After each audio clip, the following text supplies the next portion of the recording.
الحمد لله رب العالمين، والصلاة والسلام على سيد الأنبياء والمرسلين. أما بعد، فأعوذ بالله من الشيطان الرجيم. بسم الله الرحمن الرحيم. وأذن في الناس بالحج يأتوك رجالا وعلى كل ضامر يأتين من كل فج عميق.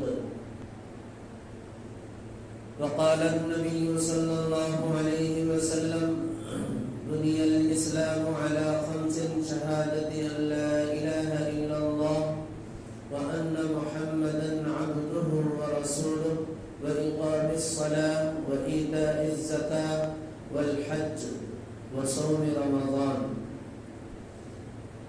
صدق الله العظيم. اللهم صل على سيدنا وشفيعنا وحبيبنا وكريمنا ومولانا محمد وعلى آله وأصحابه وبارك وسلم. برادران اسلام، معزز سامعین، بزرگوں اور دوستوں، اسلام کے بنیادی ارکان میں سے حج بھی ہے. حج اور عمرہ، ان دونوں کی فضیلت قرآن کریم میں بھی ہے اور احادیث مبارکہ میں بھی ہے. حج اسلام کا اہم ترین رکن ہے اور عشق الہی کا مظہر ہے.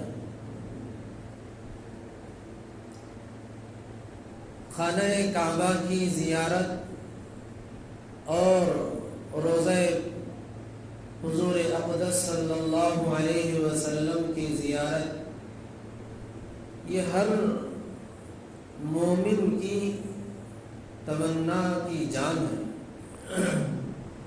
ہر مومن کی آخری تمنا ہوتی ہے، آخری خواہش ہوتی ہے کہ وہ کعبۃ اللہ کی زیارت کرے اور حضور پاک صلی اللہ علیہ وسلم کی روضہ مبارکہ کی زیارت کرے. جس کے دل کے اندر وہاں پہنچنے کی اور وہاں کی زیارت کی تمنا نہ ہو، اس کا ایمان کا اندازہ ہم خود لگا سکتے ہیں وہ کتنا پکا مومن ہے. تو اس لیے عزیزوں اور دوستوں، حج اسلام کا اہم ترین رکن ہے.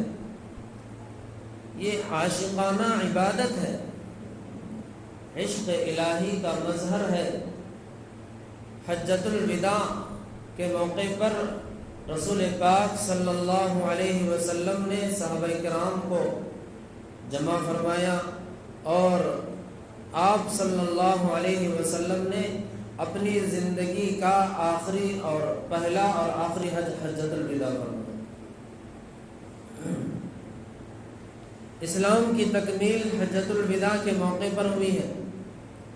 اس سے پتہ چلتا ہے کہ اسلام کے جو ارکان ہیں، ان ارکان کی تکمیل حج پر ہوتی ہے.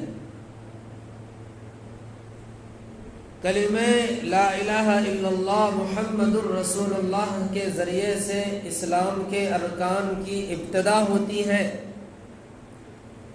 اور فریضہ حج کی تکمیل پر ارکان اسلام کی تکمیل ہوتی ہے. ہر مومن کی خواہش ہے، ہر مومن کی اچھا ہے کہ وہ کعبۃ اللہ کو دیکھے، رسول اللہ صلی اللہ علیہ وسلم کے روضے کا دیدار کرے. ہر مومن کی خواہش ہے. حج کہتے ہیں ارکان مخصوصہ کے ساتھ ایام مخصوصہ میں مکان مخصوصہ کی زیارت کرنا، حج اس کو کہتے ہیں۔ ارکان مخصوصہ، ایام مخصوصہ اور مکان مخصوص، ہر جگہ نہیں کیا جاتا حج۔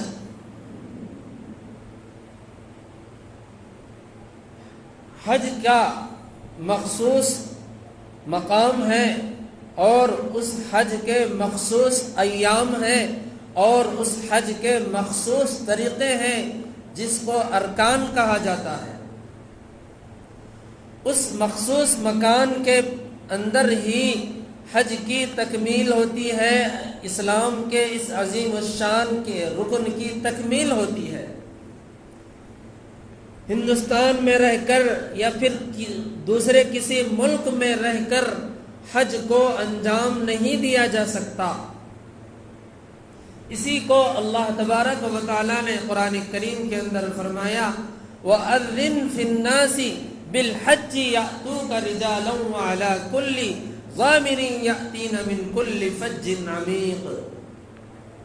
فرمایا کعبۃ اللہ کی جو تعمیر ہے، اس کی تعمیر کے سلسلے میں، اس خانہ خدا کی وجود کے سلسلے میں سب سے پہلی بات تو یہ ہے کہ بعض روایات کے اندر بات ملتی ہے کہ جو خانہ کعبہ ہے، یہ اس خانہ کعبہ کی تعمیر فرشتوں نے فرمائی۔ بعض روایات کے اندر ہے کہ اس خانہ خدا کی تعمیر حضرت آدم علی نبینا علیہ السلام نے فرمائی، لیکن دونوں باتیں درست ہیں، لیکن یہ بات تو طے ہے کہ یہ جو زمین پھیلی ہوئی ہے، اس کی ابتدا خانہ خدا سے ہوتی ہے۔ زمین کا جو پھیلاؤ ہے، اس زمین کے پھیلاؤ کی جو ابتدا ہے وہ خانہ کعبہ ہے۔ خانہ کعبہ سے زمین پھیلنا شروع ہوئی، وہاں سے زمین کی ابتدا شروع ہوئی، پھر پوری دنیا کی زمین وہیں سے پھیلی ہوئی ہے۔ تو اس سے اندازہ ہوتا ہے کہ جہاں پر خانہ کعبہ ہے، بیت اللہ شریف ہے، وہ زمین کا درمیانی حصہ ہے، وہیں سے زمین کی ابتدا ہوئی ہے۔ اور حضرت نوح علیہ السلام کے زمانے میں جب طوفان آیا تھا، اس طوفان نوح کے زمانے میں خانہ خدا کو آسمانوں پر اٹھا لیا گیا۔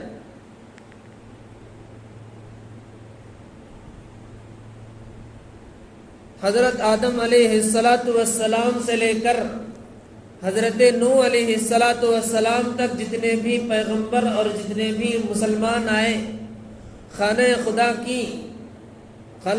کا طواف کیا کرتے تھے۔ طوفان نوح کے زمانے میں جب خانہ کعبہ کو اٹھا لیا گیا تو انبیاء علیہم السلام اور مومنین اس کے نشانات کیا طواف کیا کرتے تھے، اس کی طرف رخ کر کے نماز بھی پڑھا کرتے تھے۔ یہ سلسلہ ایسے ہی چلتا رہا یہاں تک کہ حضرت ابراہیم علیہ السلام کا زمانہ آیا۔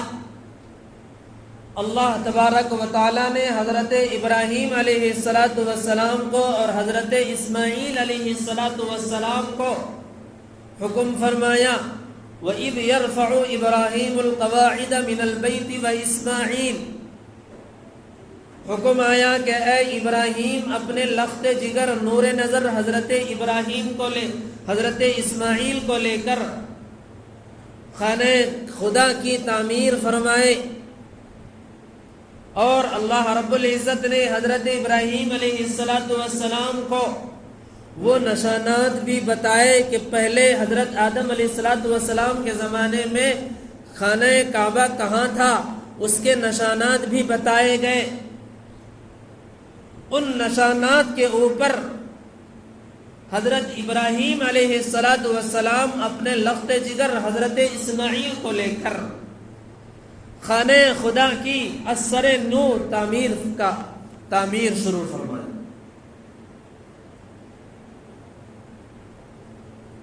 جب وہ تعمیر مکمل ہوئی،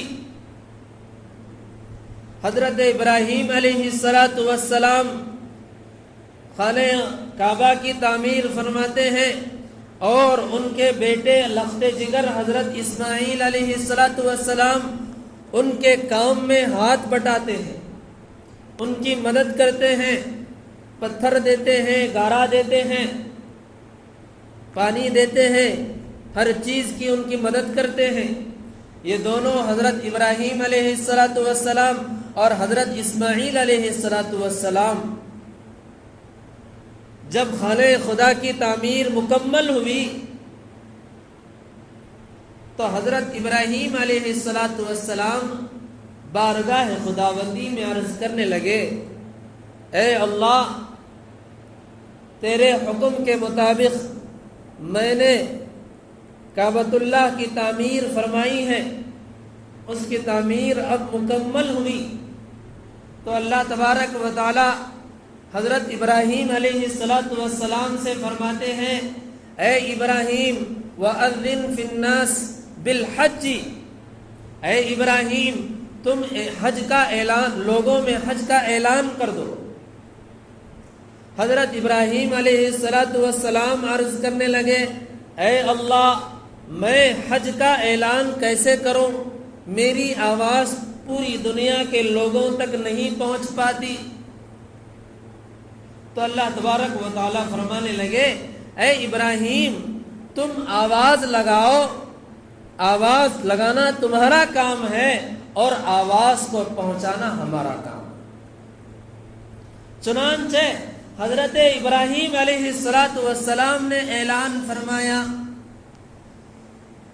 روایت کے اندر آتا ہے کہ اس وقت حضرت ابراہیم علیہ السلام نے جو اعلان فرمایا تھا، حج کا اعلان جو فرمایا، اس وقت تمام دنیا کے اندر جتنے لوگ تھے یا پھر عالم ارواح کے اندر جتنی روحیں تھیں، تمام روحوں نے جن کے مقدر میں وہاں کی زیارت لکھی ہوئی تھی، ان تمام روحوں نے لبیک کہہ کر کے حضرت ابراہیم علیہ السلام کے اعلان کا جواب دیا تھا۔ لبیک کہہ کر کے اس اعلان کا جواب دیا تھا کہ لبیک، ہاں ہم حاضر ہیں، ہم حاضر ہیں۔ روایت کے اندر آتا ہے کہ حضرت ابراہیم علیہ السلام کے اس اعلان کو سن کر جس نے ایک مرتبہ لبیک کہا ہوگا، اللہ اس کو اس کی زندگی میں ایک مرتبہ حج کی دولت نصیب فرما دے۔ جس نے 2 مرتبہ لبیک کہا ہوگا وہ 2 مرتبہ حج کرے گا، اور جتنی زیادہ مرتبہ وہ لبیک کہا ہوگا اتنی زیادہ مرتبہ وہ دنیا کے اندر تشریف لانے کے بعد حج کو اتنی مرتبہ وہ حج کی زیارت اس کو نصیب ہو۔ کتنی خوش قسمت ہیں وہ روحیں، وہ جانیں جن کو زندگی میں اپنی پوری زندگی انہوں نے حج کی، کئی مرتبہ وہ حج کے لیے جاتے ہیں۔ یہ اس وقت کا اعلان ہے کہ جب حضرت ابراہیم علیہ السلام نے اعلان فرمایا تو اس وقت کی تمام روحیں، تمام جانیں اور قیامت تک جتنے لوگ پیدا ہونے والے ہیں، ان کی تمام روحیں حضرت ابراہیم کے اعلان کو سن کر لبیک کہا۔ حضرت امام اعظم ابو حنیفہ رحمۃ اللہ علیہ کے بارے میں آتا ہے کہ آپ علیہ الرحمہ پوری زندگی میں ایک بھی حج نہیں چھوڑے. روایت میں آتا ہے کہ آپ 60 سے زیادہ حج فرمائے.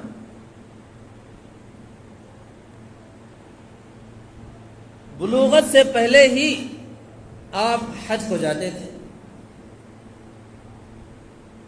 اور زندگی پر حج کو گئے.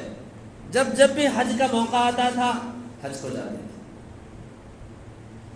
تو اس لیے عزیزوں اور دوستوں،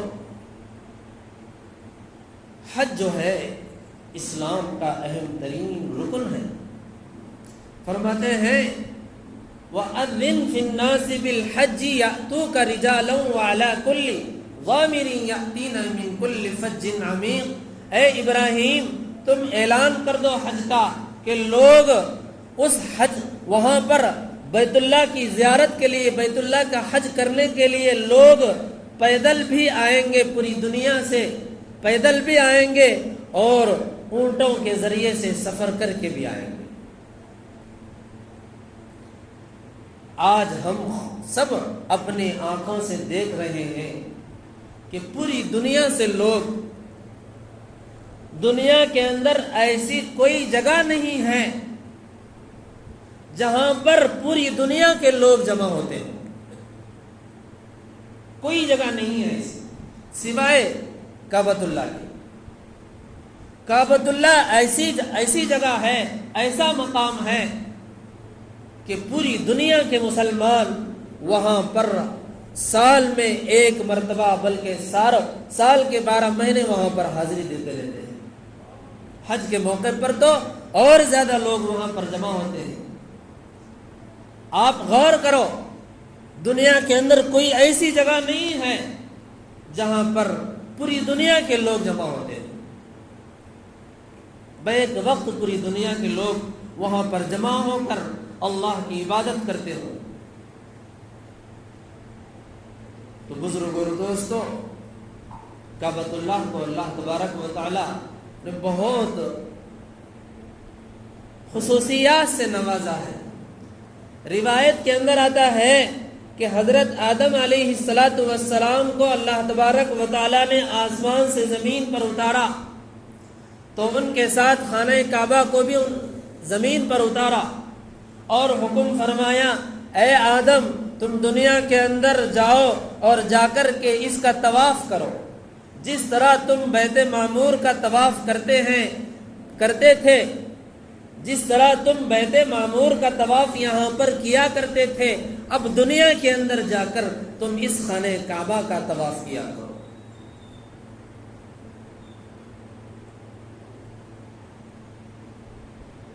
خانہ کعبہ اللہ تبارک و تعالی کی تجلیات کے نازل ہونے کا مرکز ہے. اللہ تبارک و تعالی کی طرف سے نازل ہونے والے انوارات، تجلیات و برکات کا مرکز ہے. جب بھی کوئی خیر اللہ کی طرف سے نازل ہوتا ہے تو سب سے پہلے خانہ کعبہ پر آتا ہے، پھر وہاں سے پوری دنیا کو پھیلتا ہے. اتنا عظیم الشان اللہ نے اس کو مقام دیا ہے. اس کی زیارت عبادت ہے، اس کو دیکھنا عبادت ہے. پہلی نگاہ جب اس کے اوپر پڑتی ہے تو جو کچھ بھی مانگو گے اللہ تبارک و تعالی اس دعا کو رد نہیں کرتے. اس لیے ہر مومن کے دل کے اندر یہ آگ بھڑکنی چاہیے کہ میں زندگی میں ایک مرتبہ ضرور بھی ضرور اللہ کے خانہ کعبہ کی زیارت کروں.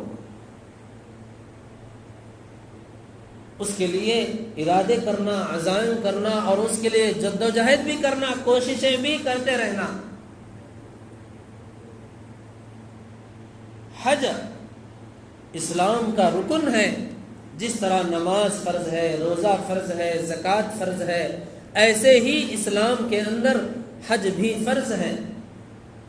اگر کوئی آدمی اس کے پاس استطاعت ہے، طاقت ہے، قوت ہے، مال ہے، سب کچھ ہے، اس کے باوجود بھی اگر وہ آدمی حج نہیں کرتا، اس فریضے کو ادا نہیں کرتا، تو اللہ کے رسول صلی اللہ علیہ وسلم فرماتے ہیں کہ ایسا آدمی دنیا کے اندر یا یہودی ہو کر مرے گا یا نصرانی ہو کر مرے گا۔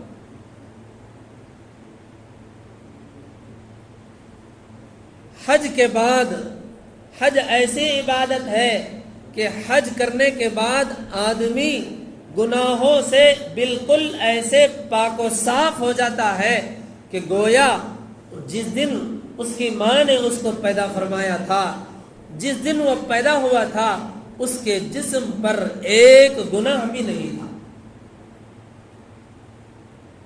الحج اشہر معلومات فمن فرض فیہن الحج فلا رفث ولا فسوق ولا جدال فی الحج۔ حج کے چند دن ہیں، فرض جو حج ہے اس کے چند دن ہیں، 1 شوال سے 10 ذی الحجہ تک حج کیا جا سکتا ہے۔ اس کے ایام شروع ہوتے ہیں 1 شوال سے۔ ان ایام میں اگر کوئی آدمی حج کو جانا چاہتا ہے تو حج کو جا کر کے اس فریضے کو پورا کر کے آ سکتا ہے۔ اور دوسرے دنوں میں عمرہ ہوتا ہے۔ عمرہ نفل حج ہے اور حج جو ہے فرض ہے۔ فرض جو حج ہے اس حج کو ان مخصوص دنوں میں ہی کیا جا سکتا ہے۔ حج میں زیادہ ثواب ہے، عمرے میں اتنا ثواب نہیں ہے۔ عمرہ جس طرح فرض جو عبادت ہوتی ہے، فرض عبادت اللہ کا حکم ہوتا ہے، اللہ کی طرف سے آرڈر آیا ہوا ہوتا ہے۔ اس لیے عزیز اور دوستو، اس کی بڑی تفصیلات ہیں۔ حج جو ہے ارکان مخصوصہ کے ساتھ ایام مخصوصہ میں مکان مخصوصہ کی زیارت کرنا ہے۔ مقامات مقدسہ کی زیارت، وہاں پر جو کرنے کے اعمال ہیں وہ اعمال کرنا، یہ حج کہلاتا ہے۔ حج عاشقانہ عبادت ہے، جس کو اللہ سے اور اللہ کے رسول سے عشق ہو جاتا ہے،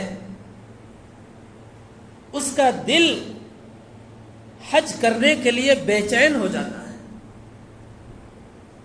وہ زندگی میں حج کیے بغیر اس کو چین نہیں آتا۔ کوئی بزرگان دین ایسے ان کے واقعات کتابوں کے اندر ملتے ہیں، ان کے پاس حج کرنے کے لیے کوئی اسباب نہیں تھے، وہاں پہنچنے کے لیے کوئی ذریعہ نہیں تھا، لیکن اللہ تبارک و تعالیٰ نے ان کے دل کے اندر حج کرنے کی خواہش تھی، تمنا تھی، آرزو تھی۔